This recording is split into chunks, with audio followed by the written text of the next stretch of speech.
Hello, everybody. Hello, Happy everyone. Wednesday. It's me, Nikki, with Les. How's everyone?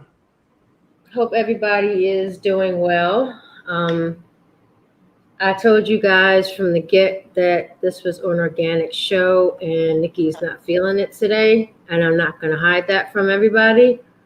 Got a lot going on in my personal life, and got some disturbing news right before I came on. So if I have to leave or end this early, I will, because my family means everything to me.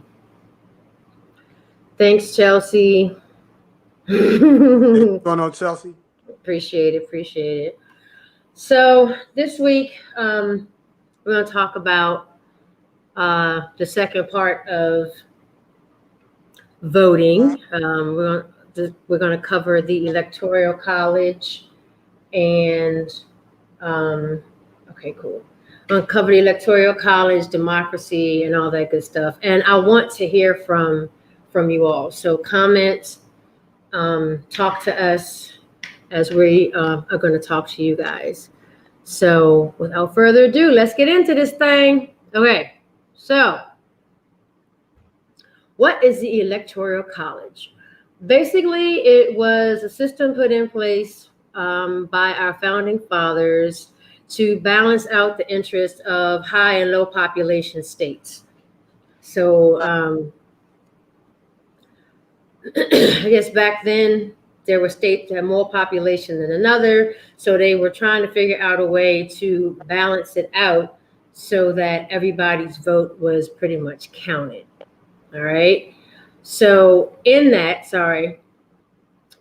they set up the Electoral College, which, by the way, is not a real college. In that they have electors. Now, electors are basically people chosen from their state parties. They can cast their vote. They cast their vote the first Monday after the second Wednesday in December of Election Day, which I think this year is December the 16th, if I'm not mistaken. In doing this, I was wondering, what exactly is, hang on, I'm losing my mind here.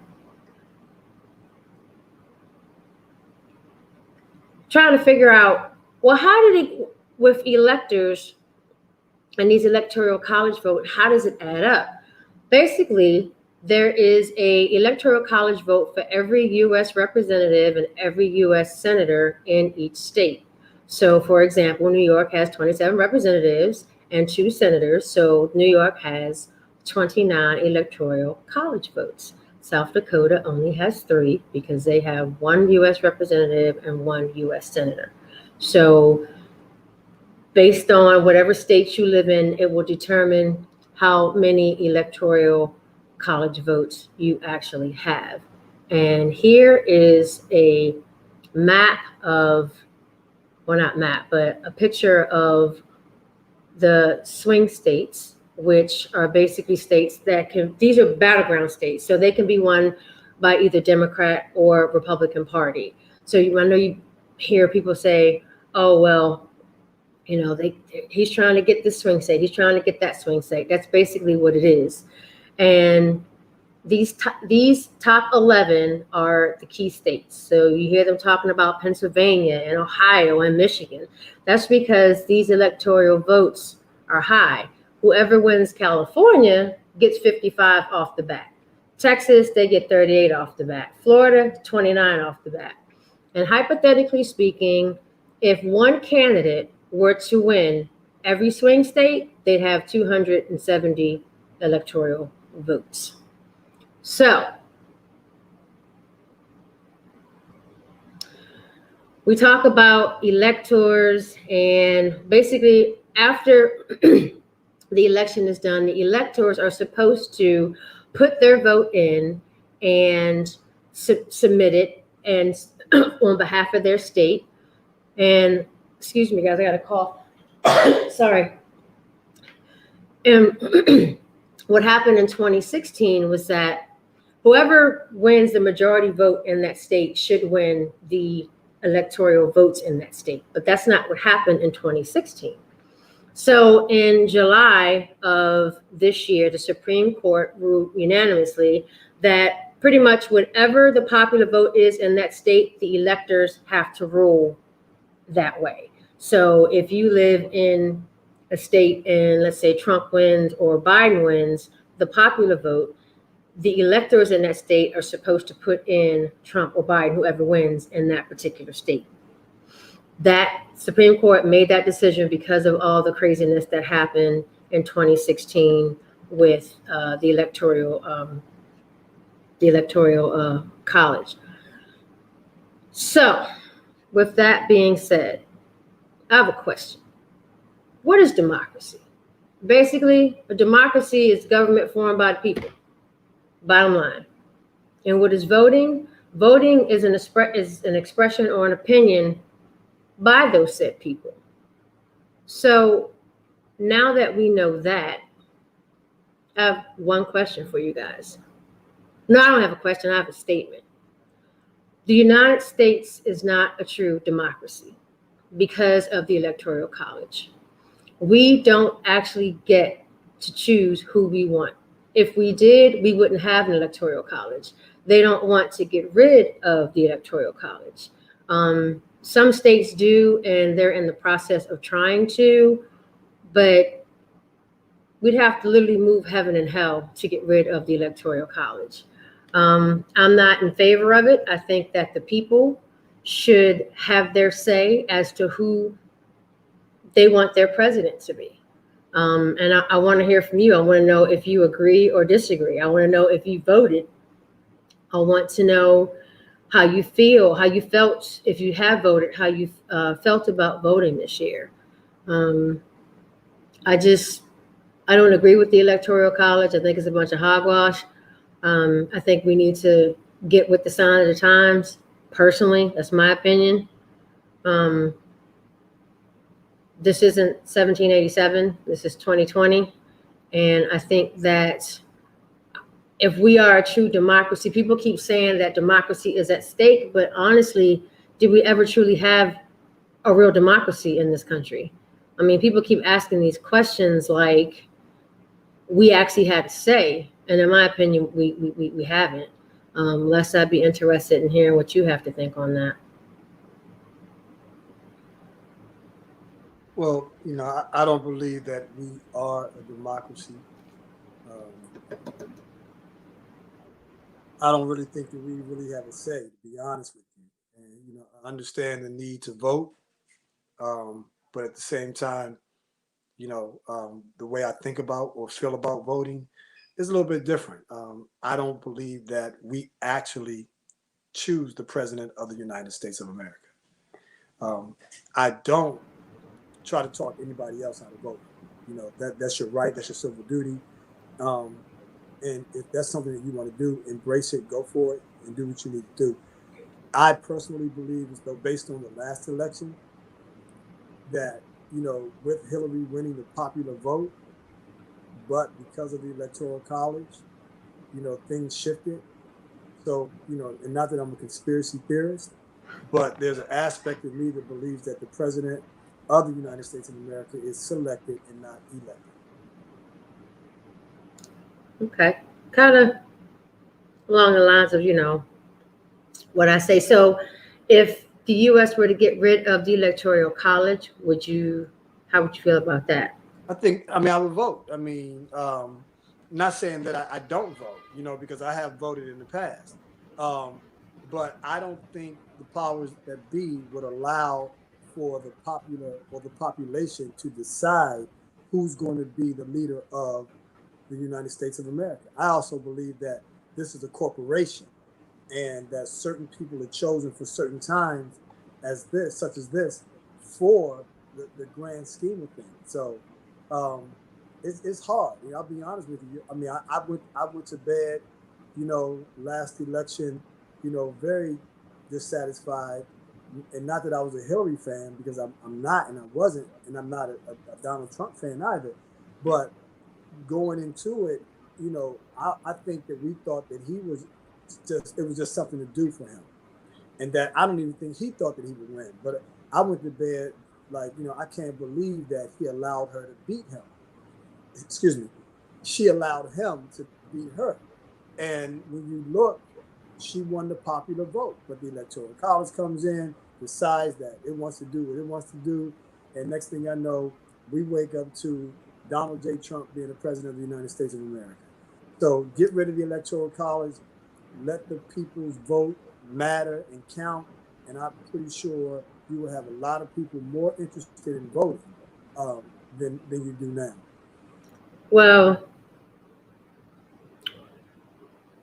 then how do we put pressure on our congressmen and our senators to get rid of the Electoral College? If we are a true democracy, as they like to keep screaming from the rooftops. But we're not. Prove it. Right. But we're not, and that's the thing about it. I don't think it's in the best interest for anyone who's in Congress right now to go against the Electoral College. First of all, if my honest opinion, if you really want to level the playing field, let's introduce a third party, a substantial third party that is not considered to be a joke. Because right now, yes. Do you mean something other than a Republican or Democrat, a different type of party? Okay. Mm-hmm. Yeah, give us a third option. Give us 3 more options. I know that's a stretch because you need 5. You need an odd number. But give us the third one.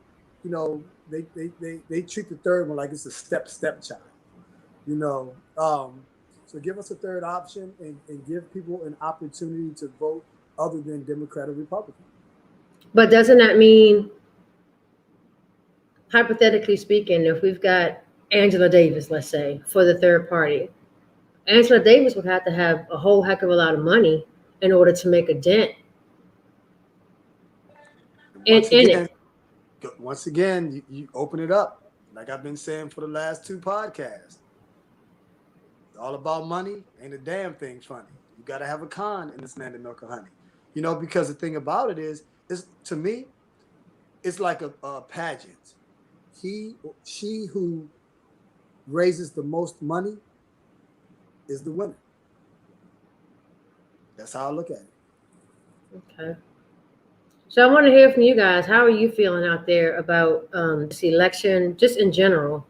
I know for me, it's been a heavy week. I've been frustrated. I've been sad. I've been heavy.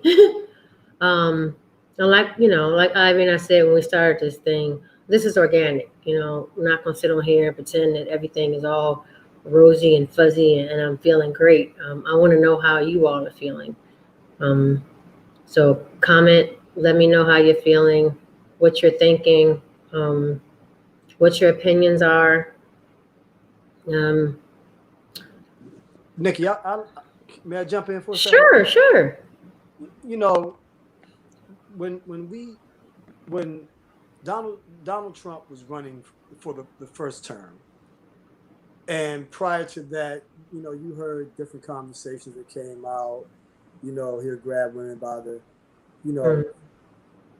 and he still wins as president of the United States of America. So does that mean that based on the statements that he's made, that we actually live in a moralist society? Because I don't believe that Barack Obama or any person of color would have been able to get away with saying something like that and still becoming the president of the United States. I think he would have been held, or she would have been held at a higher standard, which takes me back to, you know, election versus election.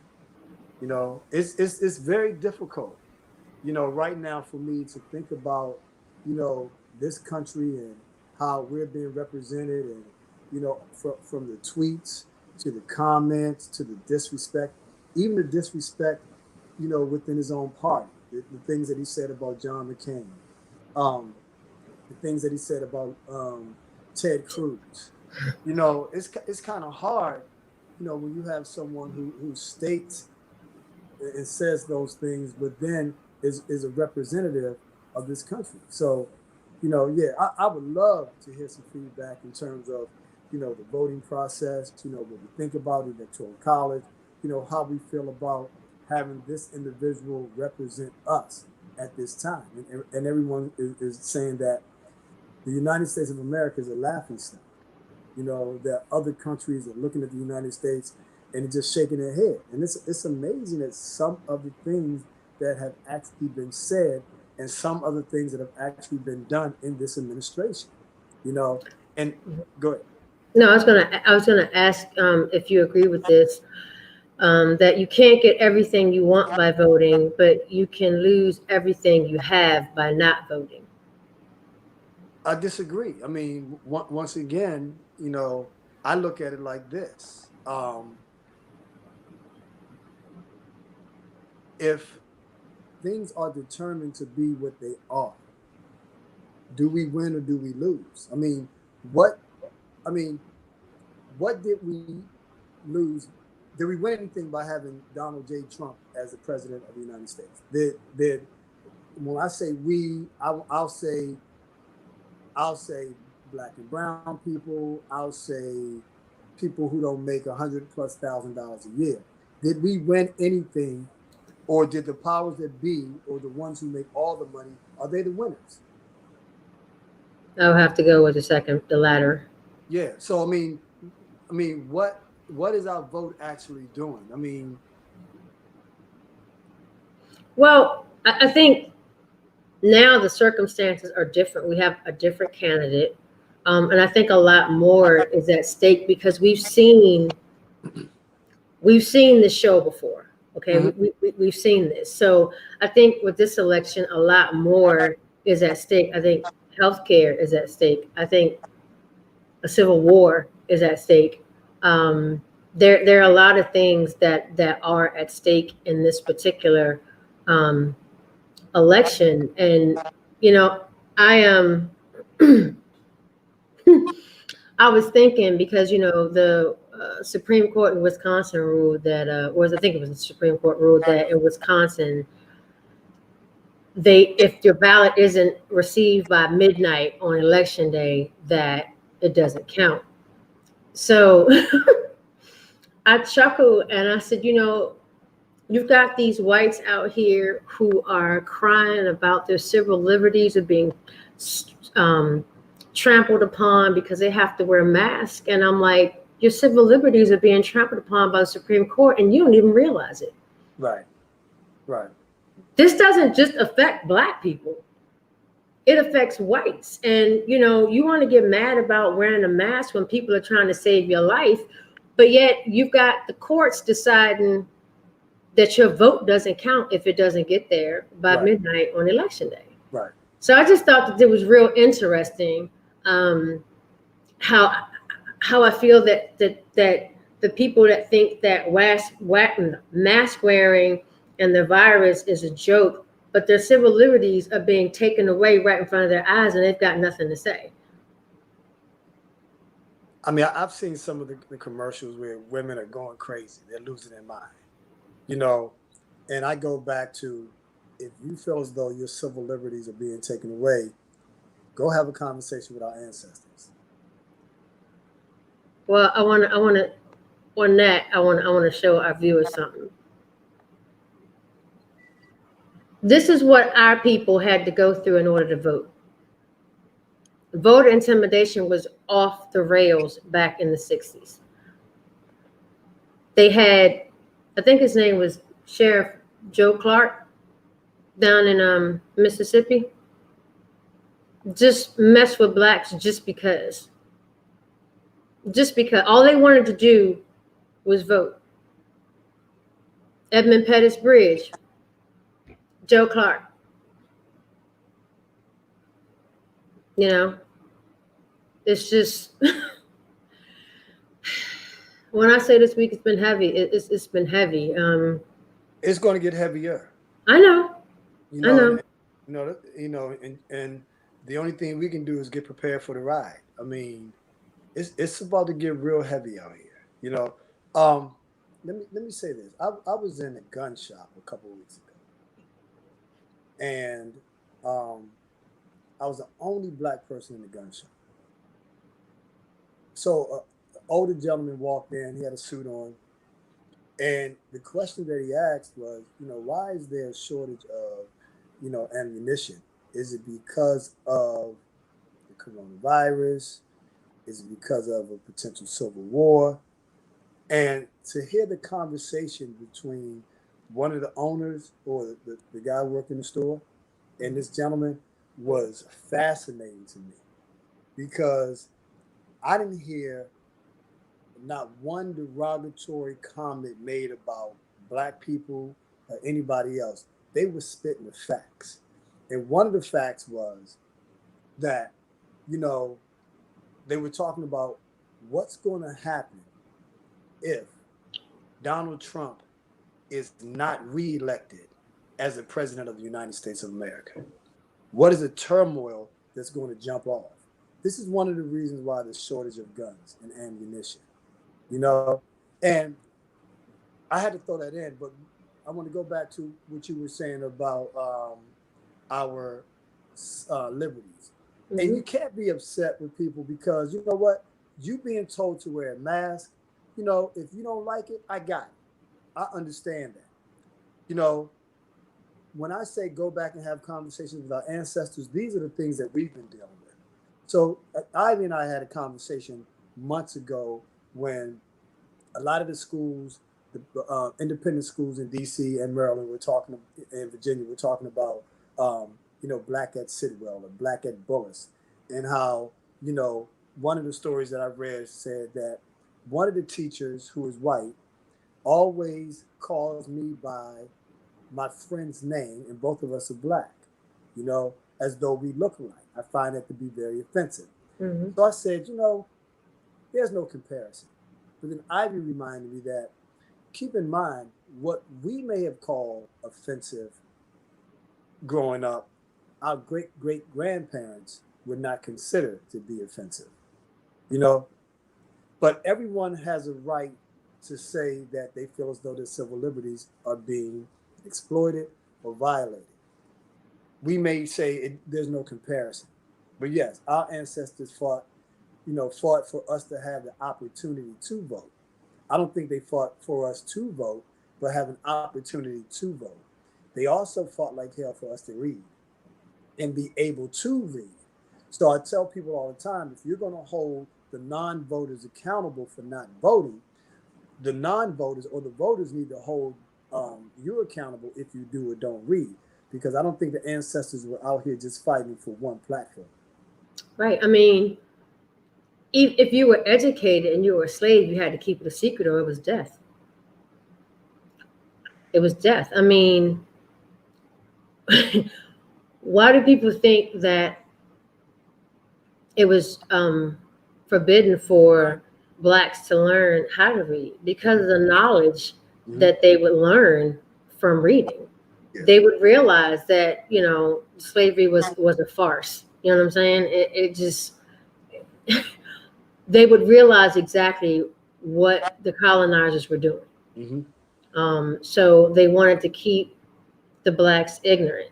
But I just thank God that we are resilient people and we learned how to read. But we couldn't have done a lot of it without whites, though. I mean, I know people, want to get on me about that, but I mean, there was a lot of whites that helped with the Underground Railroad, getting people, to where they needed to be, hiding people in their houses and things of that nature. So, we can't we can't forget about, those either.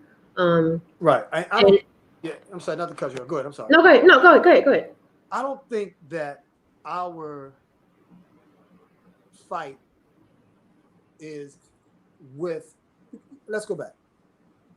Without white people, with the Underground Railroad, the Mennonites, you know, the humanitarians who were interested in the freedom of all people. Without their support, yes, it's very difficult for Black people to have gotten as far as they've gotten.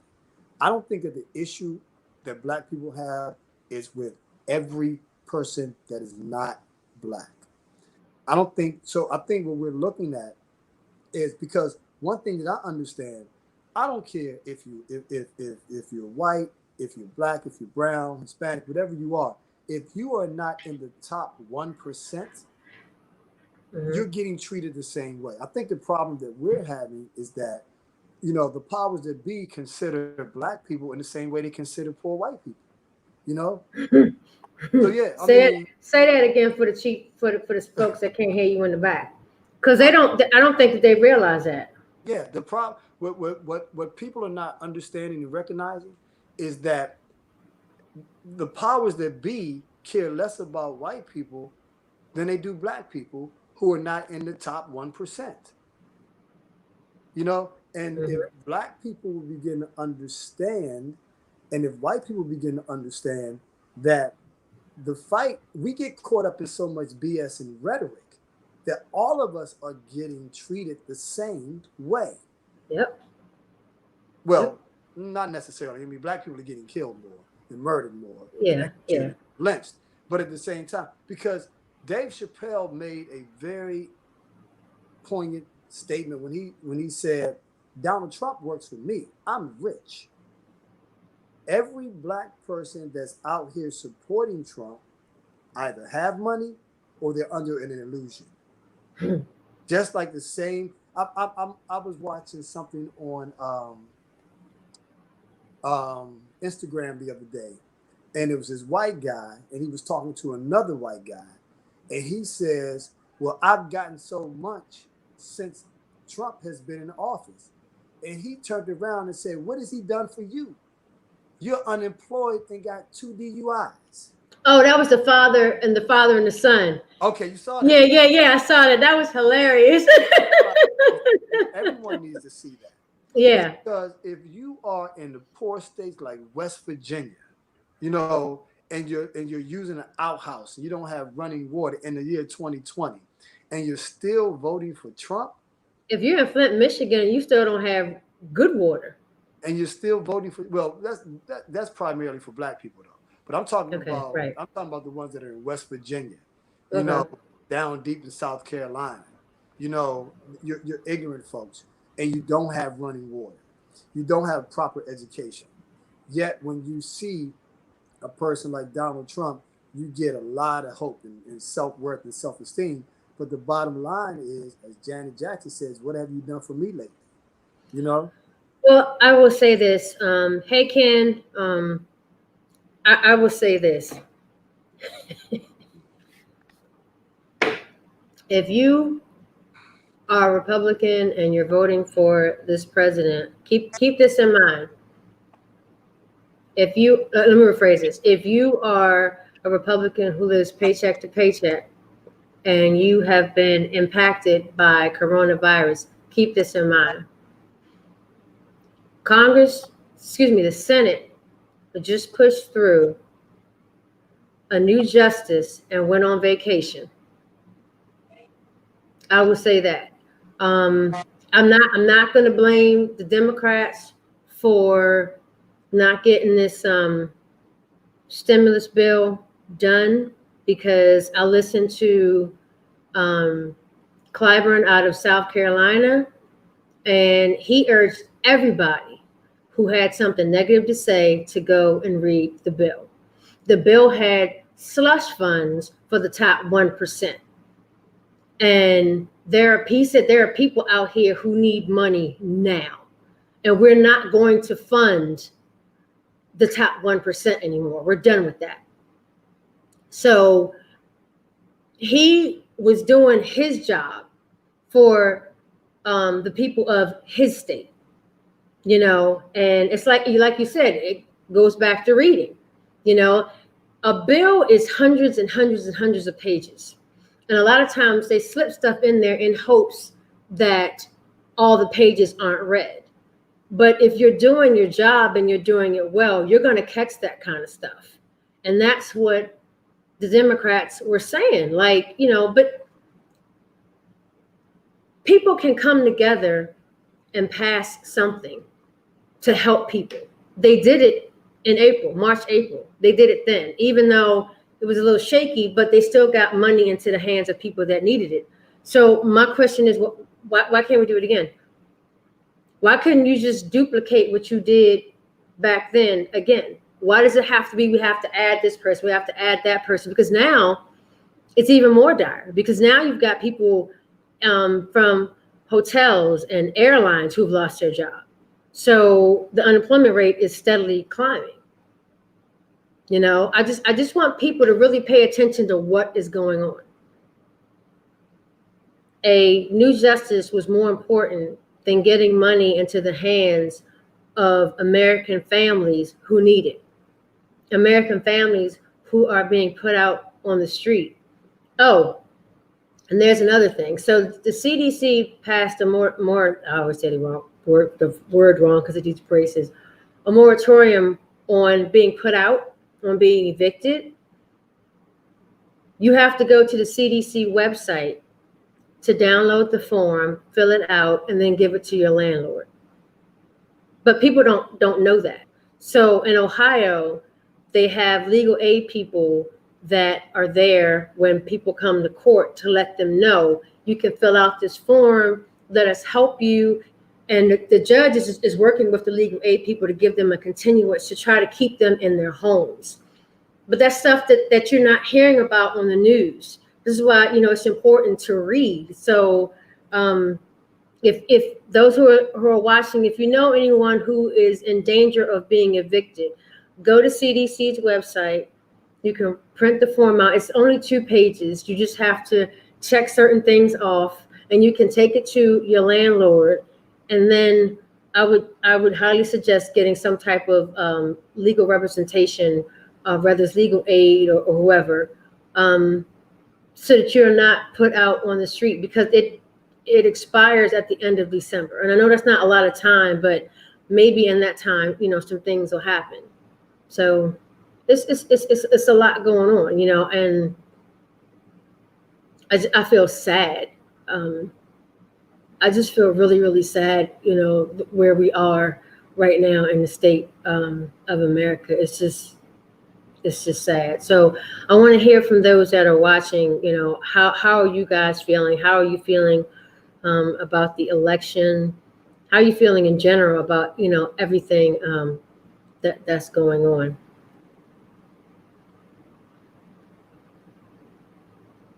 While we're waiting for someone to send us a chat, we were talking about things that were actually placed into the bill. You know, things at the 12th hour. Mm-hmm. Look at it like this. Donald Rumsfeld said in February 2002, there are known knowns, things we know. We also know that there are known unknowns. That is to say, there are some things that we don't know, but there are also unknown knowns. There are things we don't know that we don't know. And I thought Samuel Jackson said that in the Boondocks. No, I'm kidding. He said there are known knowns. He did. Which is so true. And that was one of my favorite lines. They are known knowns, things that we know that we know. And there are no unknowns, things that we don't know that we don't know. And I was like, wow, that makes so much. It sounds crazy, but it makes so much sense. Okay, so hang on real quick. Yeah, I think Ken said, yep. Ken says this country looks like a third world country in the eyes of the rest of the world. Oh yeah, this country is designed to be a third world country. If you go back and listen to any of Gil Scott-Heron's songs, he talks about this. You know, this country is being set up to be a third world country.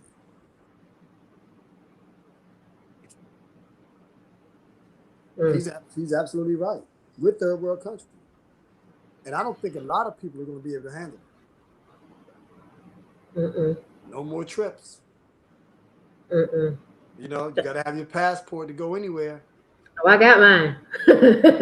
That's one thing I do keep up to date. Is I don't let my passport slip. I mean, can you imagine now? I mean, we used to be able to jump on a plane and go anywhere we wanted to. Where you from? The United States of America. You know, now you say that, you get laughed at. Well, you know what? I used to wonder why, when you went to certain countries, people used to, if you told them you're from the United States, they would be disgusted. Yeah. And back in the day, I couldn't understand that. Oh, I get it now. The arrogance of this country is just mind-boggling. Yeah. You know, the arrogance of people and how they think that they're better than anybody. And I want to hop on this real quick before I forget it. Everyone who refuses to wear a mask, you know what? That's your right. But I feel that they need to sign a disclosure that if they get sick, that they refuse medical help.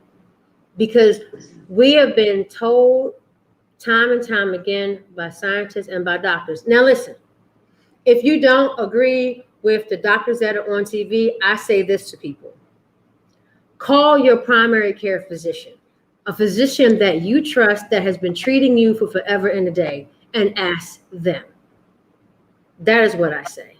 I don't feel it's right for you to be out here, quote unquote, living your best life, and then you put the lives of the doctors and nurses in harm's way because you don't want to listen, because you want to be hard-headed.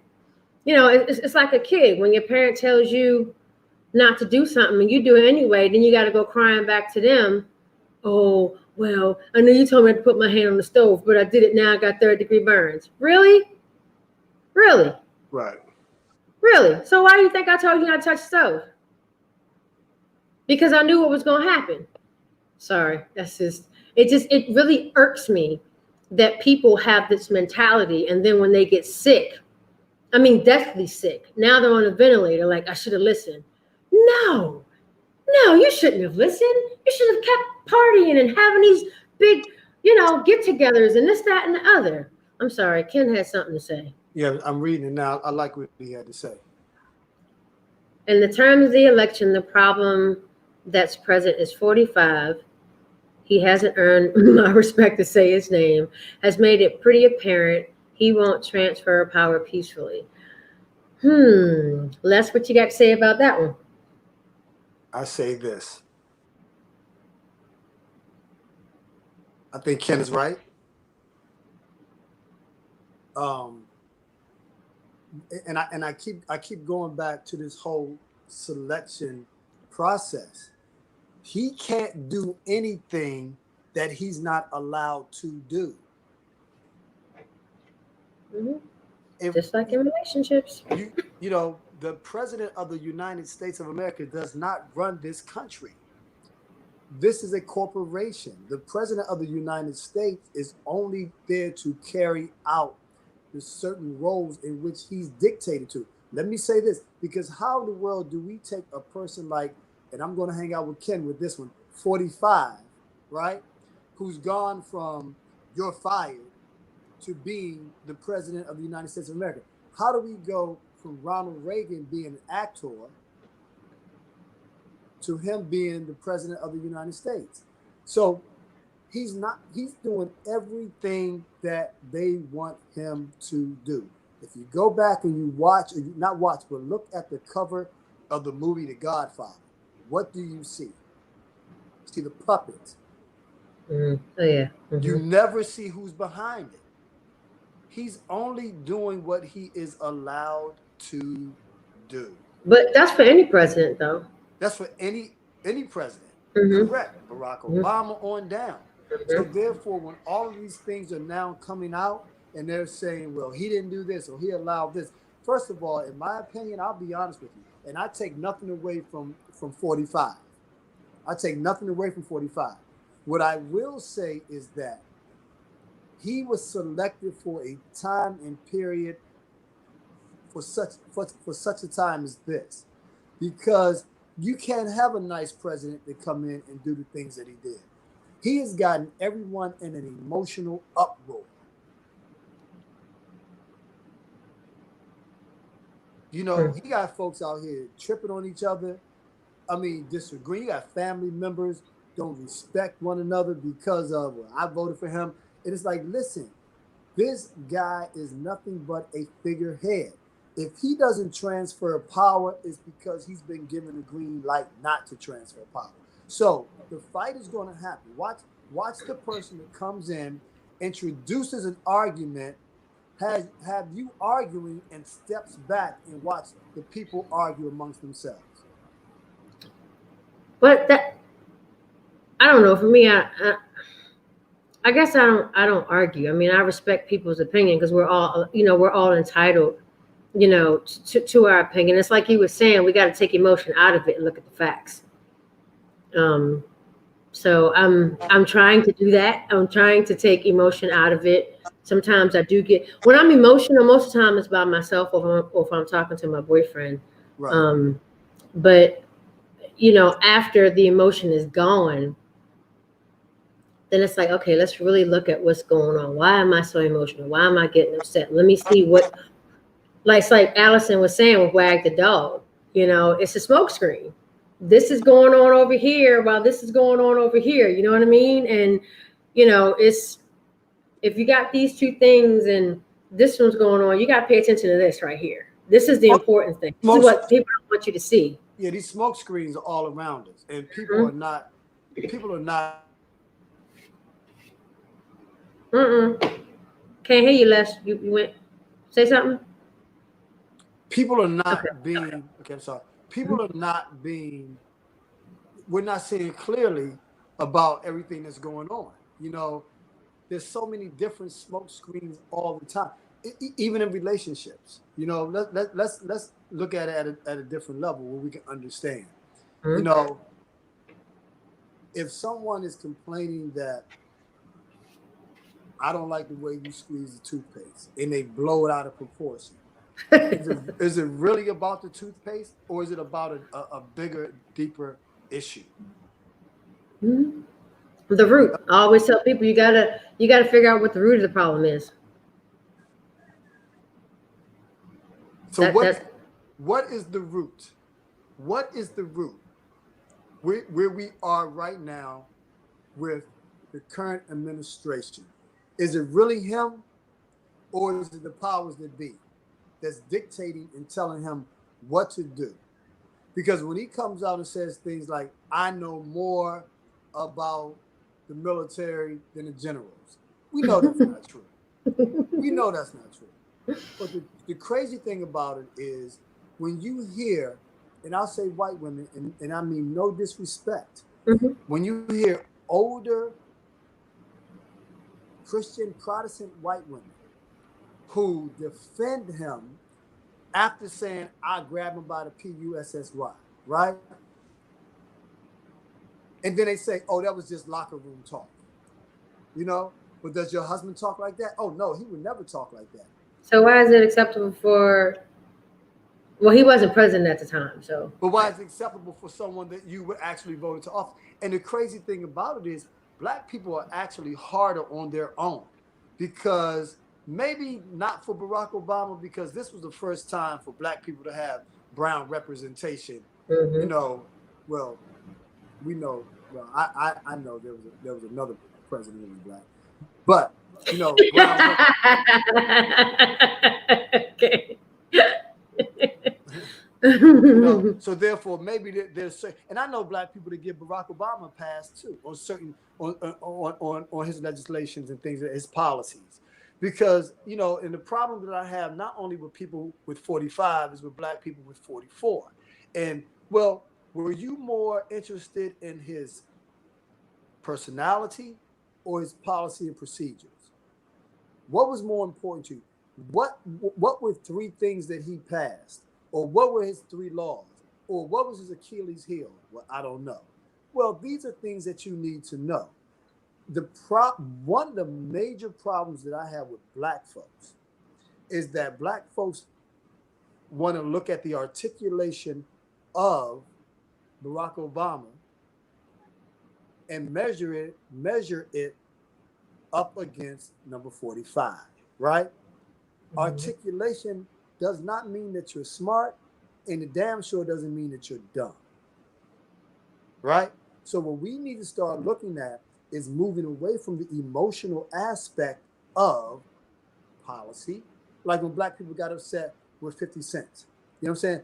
50 Cent is voting in his best interest. If I can only pay $750 in taxes, hell, you know what I'm saying? Why wouldn't you want to vote for me? So question on that. Did you see what Mario Van Peebles' response to that was? I saw it. I didn't listen to it. Woo, bruh. Was it a good one? He broke it down. He talked about. Mario. I love Mario Van Peebles. And his father. Yeah. He talked about aligning yourself with colonizers. But hold on, Nikki, no, wait. Are we not doing that by voting for presidents? Because in the black community, some people have said the only thing we're doing is choosing one slave master over the other. So what other choice do we have, though? And that's what I'm saying. So the thing about it is, what's going to be is going to be, right? What's going to be is going to be. So I guess we're voting now for the one who's only going to give us 50 lashes versus 55. You know? The lesser of two evils. I mean, but see, when you say, we're voting for the lesser of two evils, why waste your time? Why? I mean, why? But I go back to what you were saying about Mario Van Peebles, aligning yourself with the oppressor. That's basically, what he was saying. He kind of was saying what I was saying about,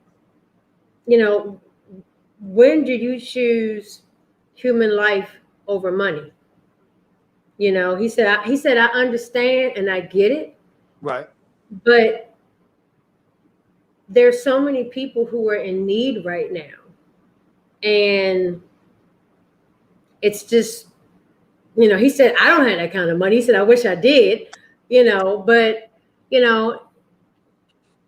like you said, he's protecting his interests.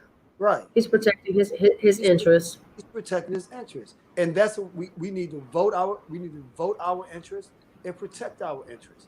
Mm-hmm. I think we also need to go back and look at and revisit what the Honorable Elijah Muhammad said. Do for self. Do for self. Okay. I think that's where we are now, where it's imperative that we begin to do for self. What does that look like?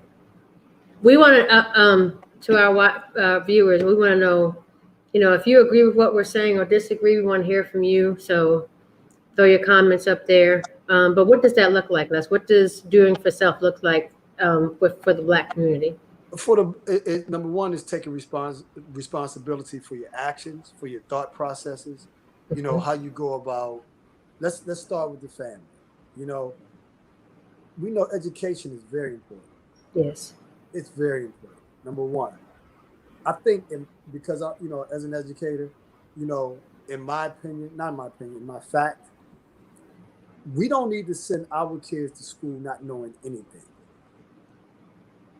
They need to go with some form of knowledge, mm-hmm. be it knowing your ABCs, knowing your history as much as you possibly can at that age, knowing how to read, knowing how to write. This mm-hmm. way you're not hoodwinked. Mm-hmm. Okay. First thing that we need to do is take responsibility in terms of how we educate ourselves. I'm not saying that we shouldn't send our kids to private school. My daughter goes to private school. My daughter went to private school. Right. I understand it. And she's not there to assimilate. And I tell her all the time, you're not there to assimilate. I believe that private school and independent schools right now gives her the best option. It gives us what we need over a public school versus me actually homeschooling her my damn self. Right? Mm-hmm. Education. We need to understand who we are, where we come from. Sankofa. to look back, to go back and look at your past in order to move forward to the future. Because without Sankofa, we are in trouble. You know, number one, we need to also understand, and we begin to. I think we got a comment. If you want to. Ken said, "This is very enlightening stuff from y'all." I'm glad that you feel that we're enlightening you, Ken. Likewise. So we also need to go back and understand how we relate to one another. Okay, how do you and I relate as Black men and Black women to our children? Dr. Stacy Patton she started it's an agreement, and it basically talks about not beating your kids. You know, some people disagree with that, but let's go back to the intent. Keep in mind, our ancestors got their ass whipped. You know what I'm saying? If you are revisiting upon your kids the same punishment that was revisited upon our ancestors, something is wrong. Don't get me wrong. Discipline is imperative. Is necessary. Yes. But we don't have to draw blood. You know? Right. I mean, my parents my parents whooped my butt. And I whooped my daughter's butt. But I was told after I had my daughter to not beat her with my hands, because your hands show love. And to some children, it can be confusing if I'm loving you and hugging you with these, but then I'm beating you with it. What does that mean? So beating them with your hands and beating them with a foreign object. With a foreign object, that object, when they see that object, they know, all right, if I keep acting up, I'm gonna get it.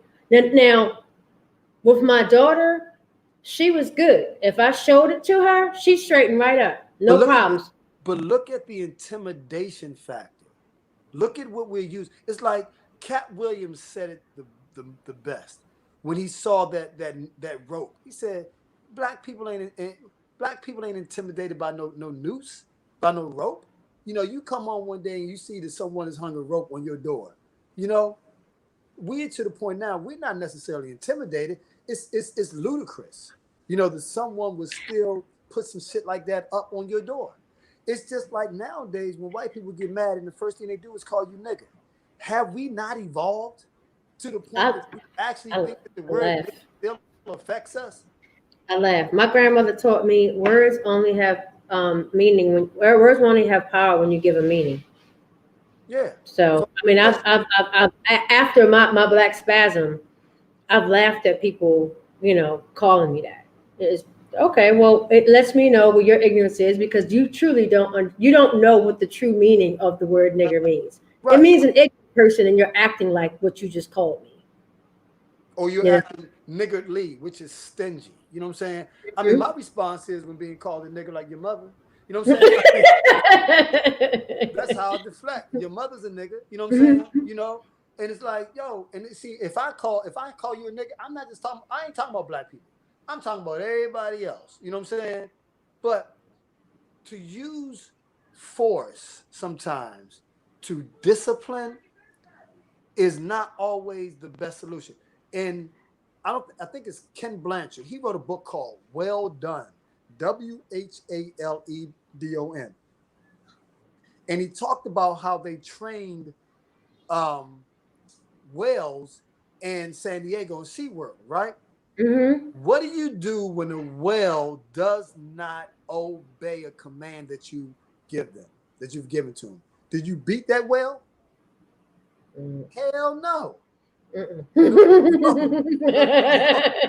don't. I wouldn't. First of all, you're out of your element. You're in the water with that whale hangs out all the time. That is his world. Ecosystem. Correct. As Gil Scott Heron said in Jaws, he said, when I went to see the movie Jaws, I was for Jaws. Okay. You going to the beach, you going to the supermarket. You're going to hang out where sharks hang out at. You know what I'm saying? But and I understand that if we continue to put the same type of pressure and force on our kids, who beats their kids with switches? My mama got beat with switches. Yeah, and did she pass it on? No, She never beat me with a switch. So she stopped. Mm-hmm. She did. Her consciousness kicked in. Mm-hmm. It's just like when you see parents nowadays out in the street discipline. Bring your motherfucking ass over here before I fuck you up, you little bastard. You know what I'm saying? Now that I disagree with. Big time. Correct. But big time. To some people, it's a form of discipline. Well, my mother talked to me like that, or my father talked to me like that. That doesn't mean that it's right. Did I just prove your point? Did I just prove your point? Right. You know what I'm saying? Can you read what Ken said? Yes. Ken says, I thought I'd need corporal punishment for my son, and I never beat him. And he's a pretty well-rounded kid.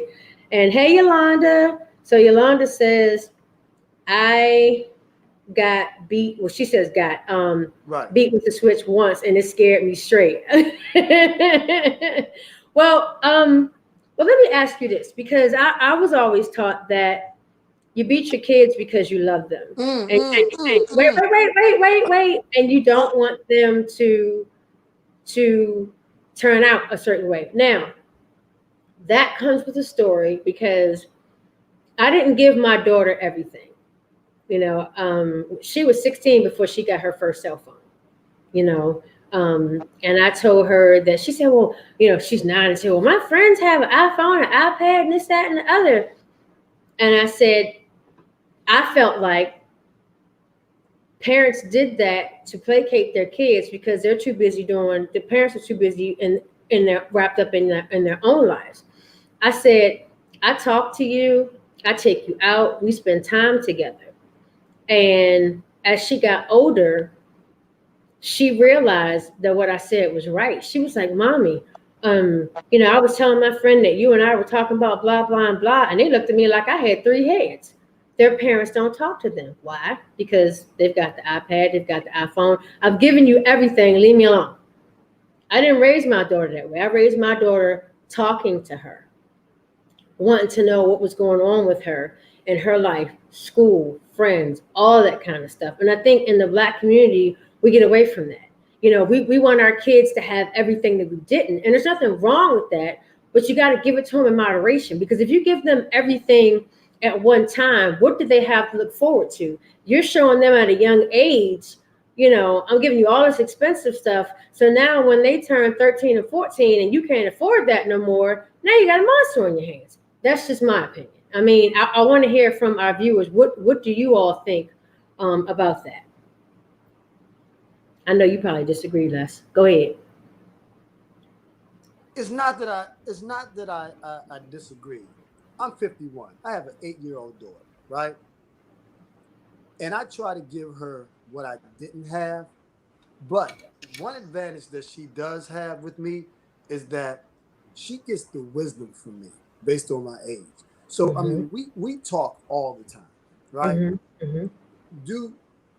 Do I need her to be in contact with me when necessary via cell phone? Sometimes, right? Am I going to fall victim to, when my friends got iPhones, I need an iPhone? No, I'm not going to fall victim to that. Because I don't need to give her everything too fast, too soon. Right. Appreciation is the name of the game here. And respect. And respect, right? And what I've learned is that, you know, if we go slow in the process, she can appreciate things a little bit more, a little bit better. You know? And that's what my daughter, when she finally got her phone. And the reason she got hers when she was 16 was because when she was into sports and things of that nature, I sat outside, or I was at the, you know, practice or whatever. So there was no need for her to have a phone because I was right there. Yeah. And my thing was, if your friends can't call the house, don't even. Hold on, but what year was that?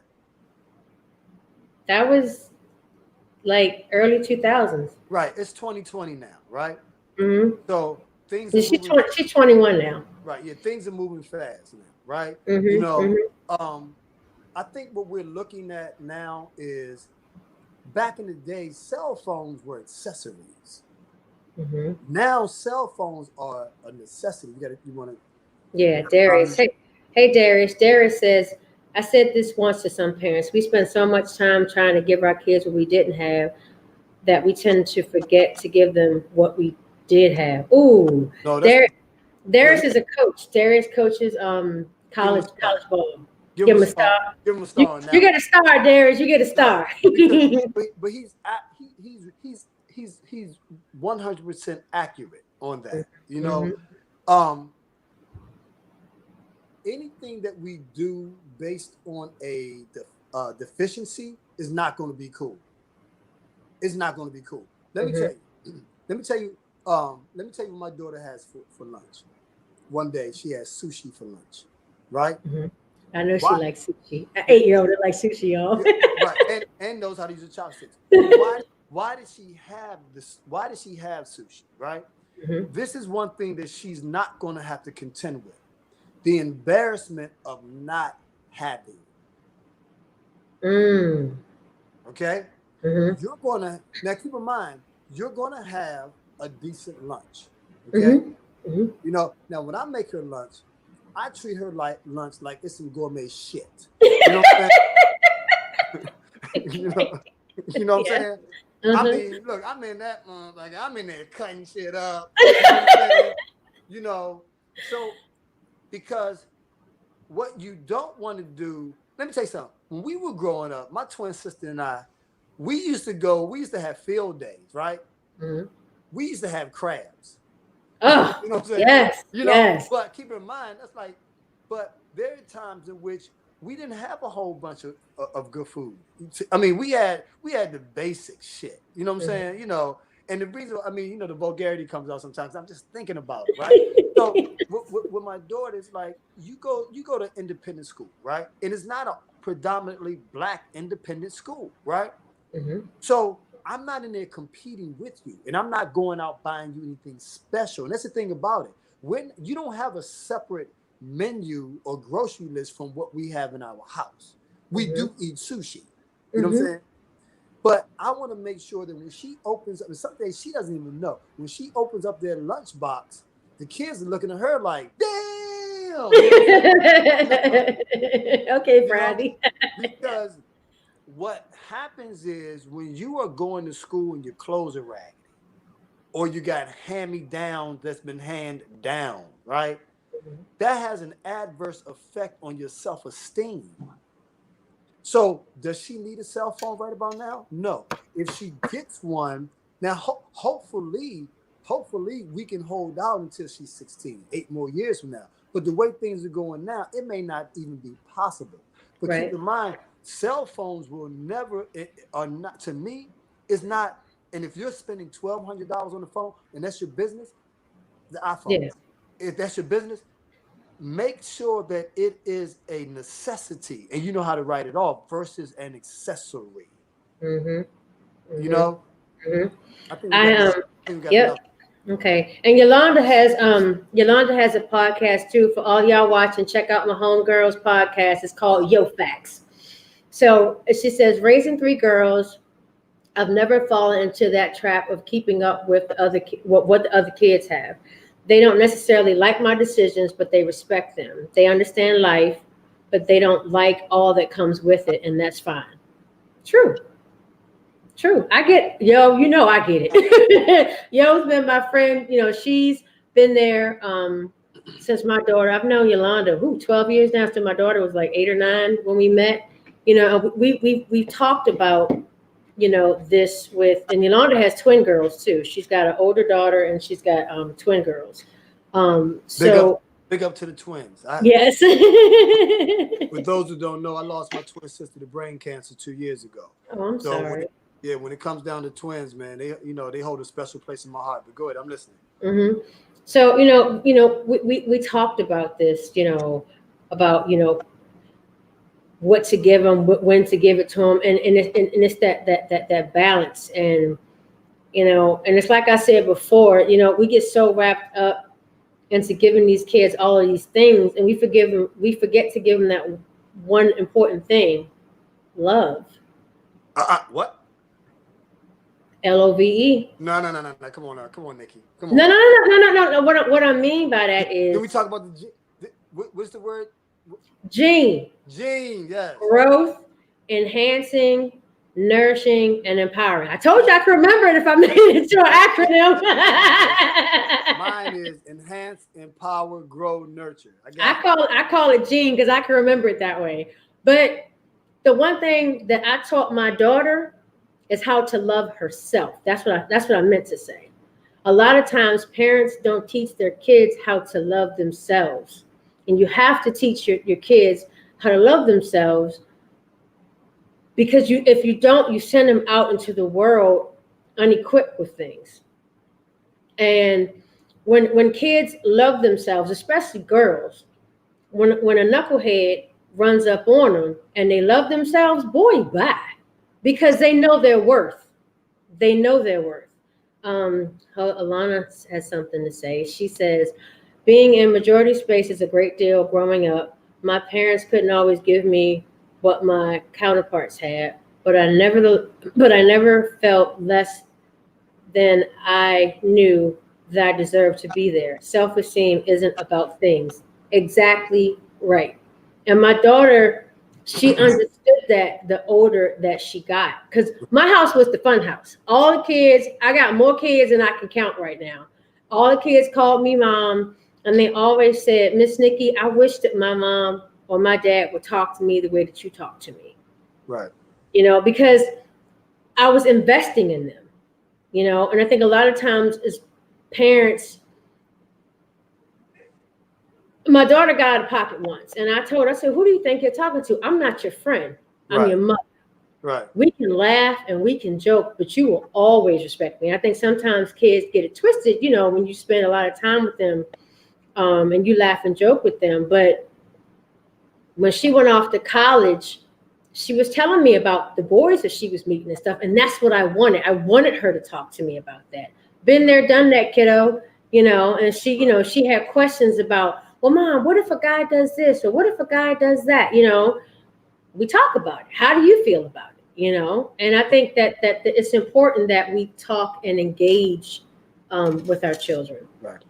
Hey, Nikki, can I jump in for a second? Sure, go ahead. I want to go back to Elena. Okay, Elena. We call her Elena, but it's I'm sorry. I'm sorry. I'm sorry, Elena. I'm all mispronouncing your name. I'm sorry. And Elena and I are real close. I mean, we're real close. Certain people come into your life and immediately you guys like hit it off. Yep. And she was telling me one time, Elena, I'm gonna put it out there, but it's cool. That she played the violin and she had an opportunity to play to back up to Luther Vandross. Wow. At a very young age, right? Mm-hmm. On a school night. What do you think her mother said? Nope. You got school tomorrow, little girl. No. Her mother said Epon. Oh. Epon, nope, spelled backwards. Yep. E-P-O-N. She said, no, you got school the next day. You know what I'm saying? And it's like, wow. So everybody on the outside looking in, it's like, yo, your daughter had a chance to play background of Luther Vandross, blah, blah, blah, blah, blah. And as a result of that discipline, it just wasn't a one-time knee-jerk reaction. Like, no, I don't want you to go. Her emotions were involved. Her mother she was consistent. Mm. And to this day, Elena is very consistent. You know what I'm saying? Mm-hmm. And, the roots, the foundation, all of that, is there based on the love that she's gotten from both of her parents. Mm-hmm. You know what I mean? Mm-hmm. So, yeah, given, I don't give my child things out of necessity. I want to make sure she has clothes that are comparable. You know what I'm saying? Mm-hmm. I'm not going to have her wear no hand-me-downs if I can afford it. Mm-hmm. Mm-hmm. And if your child has to wear hand-me-downs, your child has to wear hand-me-downs. We're not looking down on it. But I also know that self-image, self-worth, self-esteem, all of that is important in turn when you're trying to go to school, you're trying to go to work, everything you do. Even with me, I'll be honest with you. If I have to give a presentation, my shirt has to come out of the cleaners. Mm-hmm. I have to be well-groomed. If not, it throws me off. So some people are just overcompensating for their kids. They got to have one of the new Jordans. They got to have new LeBron. You know what I'm saying? They got to have the eyelashes. You know what I'm saying? They got to have the phone. And I'm like, you're actually setting your kid up for failure. Why you need eyelashes at 12, between 12 and 16? Really? Why do you need? You don't need. It's an enhancement, as they say. Right, but for what? For what? But to me, that's teaching them that they're not beautiful as is. And that's Teach them to love. Teach them to love themselves as they are. I don't wear makeup, gloss, and mascara. That's it. That's it. And I only do that, like, you know, if I'm going somewhere special. Well, Other than that, well, who taught you not to do that? my mama. My mama didn't wear makeup. But keep in mind, you have, I mean, we have 42-year-old grandmothers nowadays. 39-year-old grandmothers. How old was, I never called my grandmother Big Mama. I called her Grandma. But how old was Big Mama back in the day before she became a grandmother? Ooh, 60, 70, something like that. Yeah. So, but see, keep in mind, now you have grandkids and grandparents who can hang out with each other. They call each other grandma. Don't call me grandma. Call me grandma. Bullshit. Call me grandma. Yeah. So, I mean, yeah. and it's like, it's one thing that we can do is, and I don't want to say go back to the basics, because how can you go back to the basics? You know, but we have to re-educate ourselves. We have to, I think we need to, like I say, Sankofa, we need to go back and look at the past, right? I tell a story all the time, and I heard a story about the little young girl who says, "Mommy, why did you cut the ends off the ham?" Well, baby, I cut the ends off the ham because my mother cut the ends off the ham. So she picks up the phone and she said, "Grandma, you know, why did you cut the ends off the ham?" She said, "Baby, because my mother cut the ends off the ham." Right? So one more call. She called her great-grandma. "Why do you cut the ends off the ham?" "Baby, I cut the ends off the ham because the pan was too small."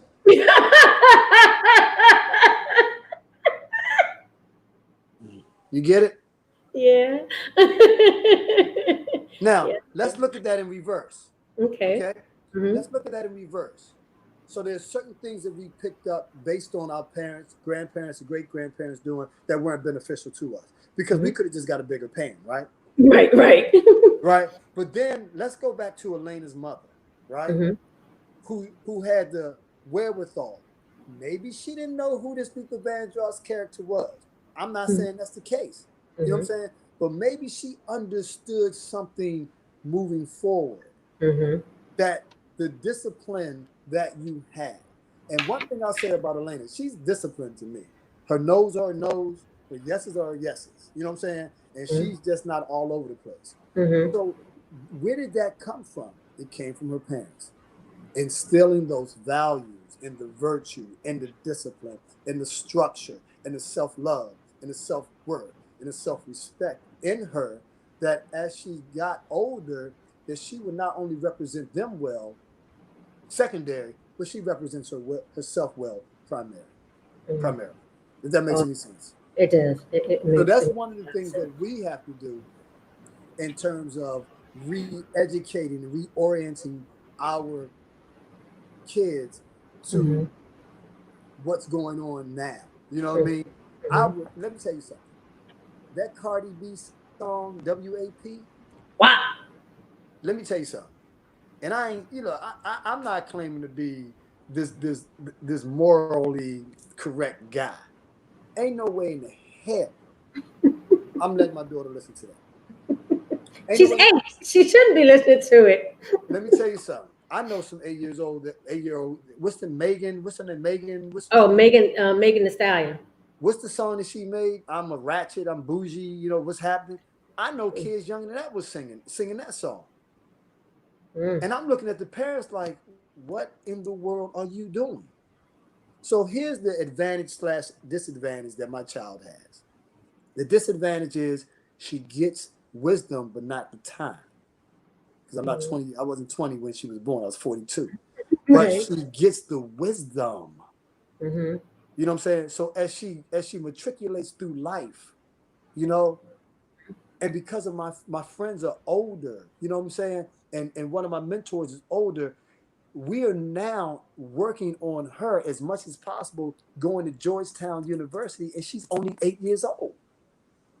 Awesome. So you understand? So I'm saying no to her. You don't need eyelashes. You don't need sleepovers. You don't need to go over nobody's house. You don't need a phone. Just because everybody's doing it doesn't mean that you have to do it. My parents used to say, if everybody jumped off a bridge, you're going to jump too? Yeah. And you know the biggest thing that I'm teaching her in certain aspects, and I'm finished with that. You know what it is? 2 words: delayed gratification. Elaborate, please. They did a marshmallow test. They took a kid that was hungry. He said, we'll give you 1 marshmallow now or 2 later.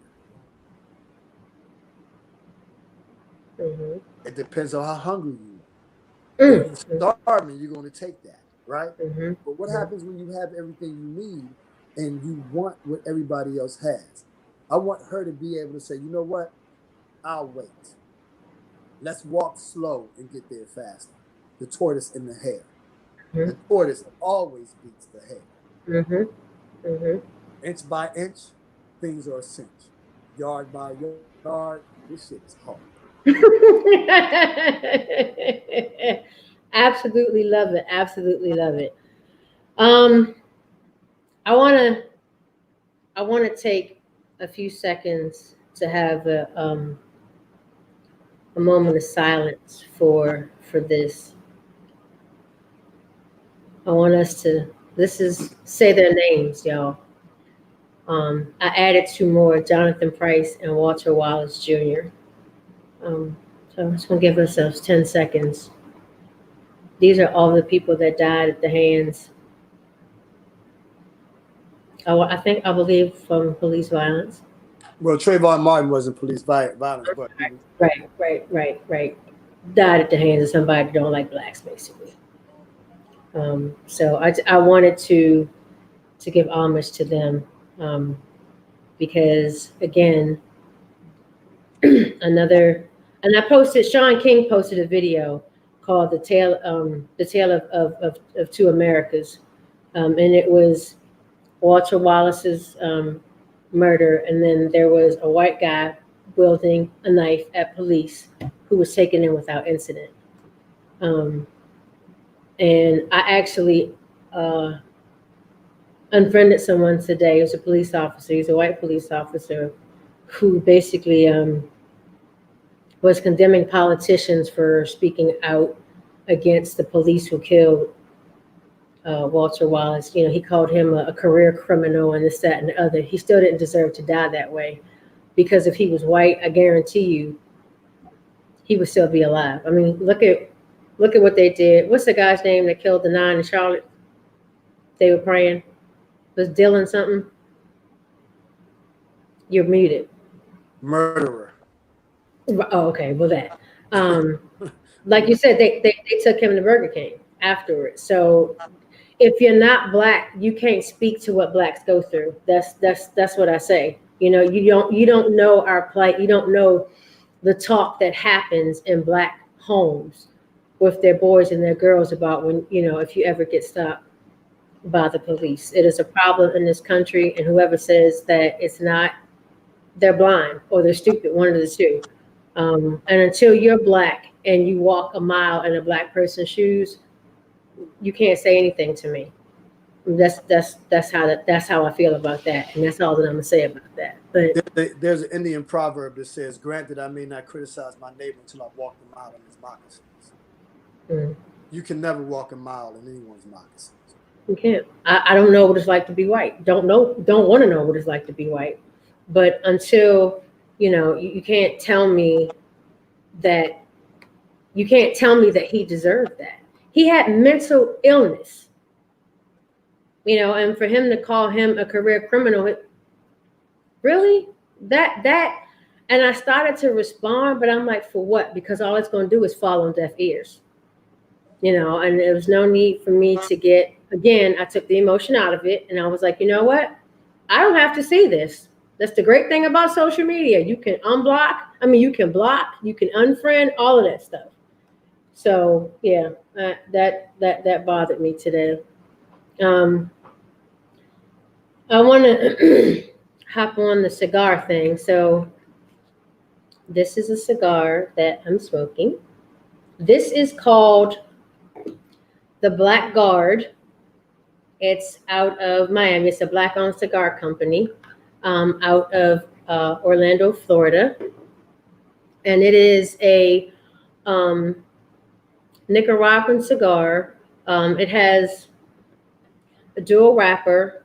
Wait a minute. This is, down here is Cameroon, and up here is Maduro. So it's a medium to full bodied smoke. It's I haven't smoked it yet. I'm not going to right now because I need to eat something. That's one thing. If you smoke cigars, you know you need to eat. But after I eat, I'm going to pair it with this.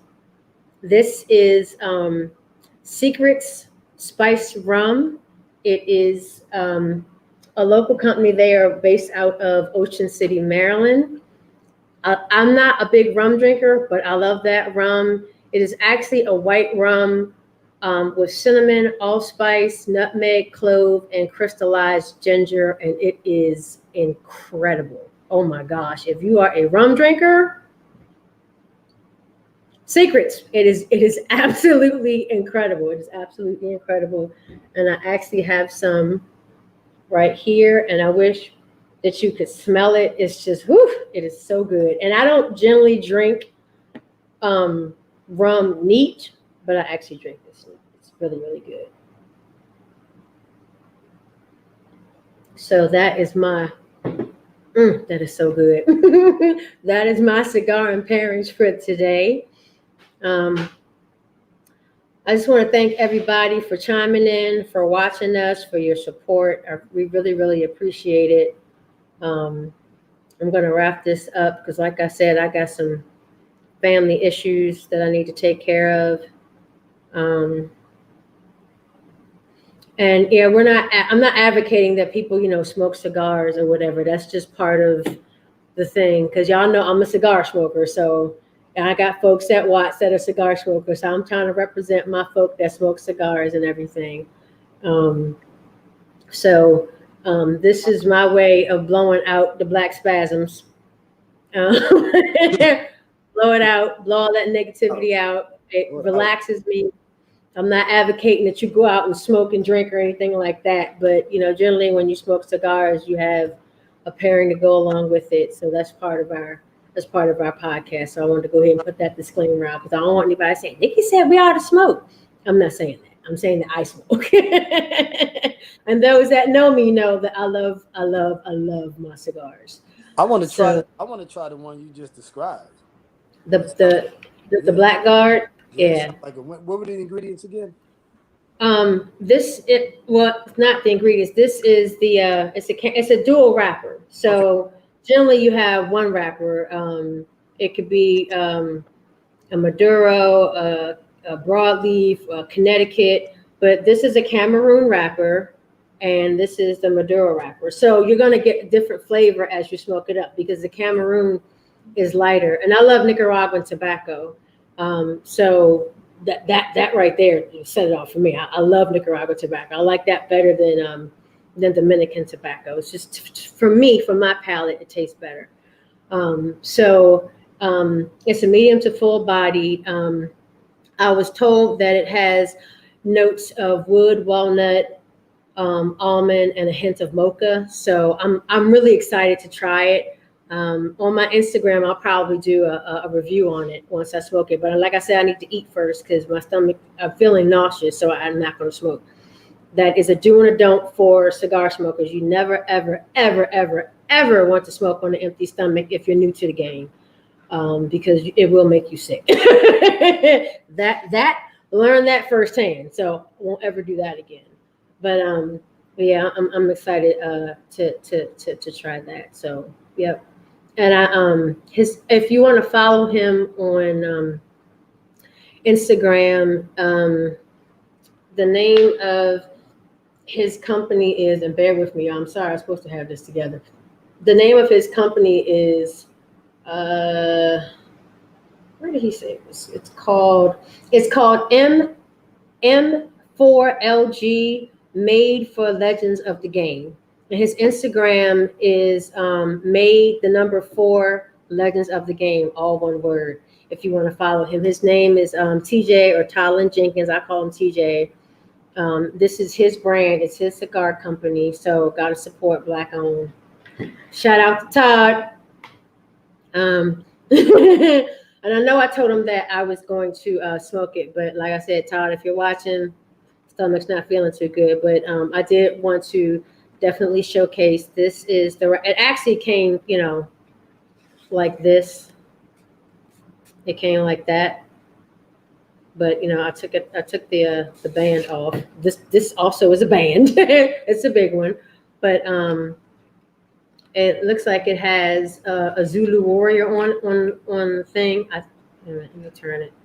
I think that's a Zulu warrior. So it's called the Black Guard. So I'm really excited to try that. Haven't tried it yet. Bought me a 5-pack. So, yep, that's that. So you got any final words to say, Les, before we hop off? No, not at all. I enjoyed the show. Enjoyed the interaction. Real cool. I think maybe in the future we should maybe do a meetup where we can meet some of the viewers, come out and have some cigars. Hey, look here, bro. It's COVID out there. It's COVID out there. Oh, that's right. I forgot about it. Okay. I ain't forget. Now we can do it. We can do it social distance. It's getting kind of chilly out, so but I mean, I go to a park and I keep my chair in my trunk, and I will pop a squat pretty much anywhere. So cigar smokers, if you're watching and that's something that you are interested in, meeting up, safe, socially distancing, let me know, and I'll go ahead and I'll organize that. But COVID's out there, so I'm want to be real careful with that. Hopefully it'll be over with the new administration. I think the virus kind of has a life of its own. I think it's going to do what it's going to do. So, I mean, they're even saying, even with the vaccine, I mean, to get it out to people. And honestly, I don't even know if I would feel comfortable taking it, to be honest. Don't do it. This thing just popped up out of nowhere. In my opinion, they still don't know enough about it. So I think COVID's going to be with us for a little while. So, I mean, listen, my view on the vaccine goes back to, the syphilis experiment. You know what I'm saying? We got to be diligent. We got to be mindful of what's going on out here. And this is not just for Black people.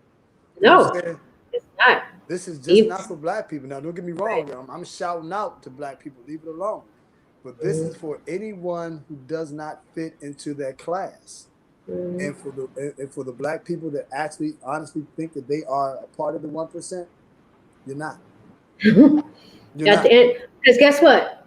What they might not realize at the end of the day, they're still Black. What did they call the President of the United States of America, number 44? Oh, they called him so many names. They call him so many names. I don't even know. I don't even want to talk about that. But I want to say thank you guys so much for watching. Thank you for your comments. Oh, wait, we have a comment. Let's see. Okay, so Ken says, I got a webcam and a ring light. I'll Zoom call. Hey, we can definitely have a virtual HERF, y'all. That ain't no thing. I mean, I've been a part of many virtual HERFs. So if that's something that y'all are interested in doing, hit me up. I will organize that. We can definitely have a virtual HERF. We can talk about cigars. We can talk about pairings, all that good stuff. Les, we lost you. So definitely, we can definitely do a virtual HERF. For those who don't know what a HERF is, it's basically when people get together and smoke. We call it a HERF. So that's some cigar lingo for everybody. So with that said, everybody, like I said, if you're interested, Ken, hit me up. We can definitely do a virtual HERF. I don't know where Todd and Allison were today, but I guarantee that they'll probably be definitely interested in doing a virtual HERF. That's something that we can definitely do. And we can teach you some things, Les. Hey, teach me. I want to learn. Yes, we can definitely teach you some things. I love sharing my cigar experience with people. Can we bring a pipe into the situation? I'm been fascinated about smoking a pipe. Sure. Actually, I will get my boyfriend. He is what I call like the pipe king. He collects them. He smokes them. I keep telling him, Ken was like, Ken said, got you, cool. Got you. Okay. So, hey, I know you're gonna be watching this, so I'm gonna bring you in so you can teach Les how to smoke a pipe. Pipes are just not for me. It's too much work involved. I like the instant gratification. Les, I don't know where he went, but anyway. So with that said, guys, I'm gonna go ahead and end this. Thank you all for watching. I appreciate it. Again, follow us on all of our platforms at Linktree/Black Spasms. It'll take you to all of our social media sites. And again, thank you guys for watching. Peace out.